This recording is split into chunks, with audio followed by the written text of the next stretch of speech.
Where is the photo?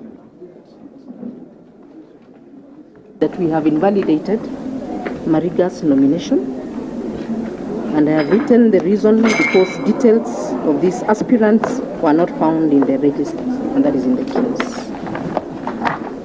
As I've said, we have a window period where you can also raise your grievances. Yes.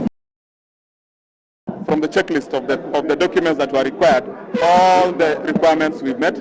McDonald Mariga registered with the IEBC, and we have an acknowledgement slip of registration. But it is unfortunate that the register that the IEBC is using today is the register that was used in 2017.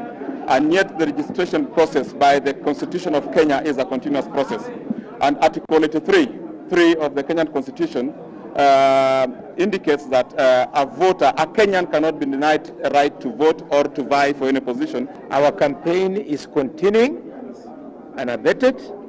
Number two, as the campaign goes on, the technical bench of Jubilee will exploit the 7-day period so that when you go to the polling station, you don't miss the name of Mariga on the ballot paper. Yeah, it's sad. It's sad because I'm a registered voter and they can't find me in the register. So I think, as Mheshimiwa said, we wait for the verdict.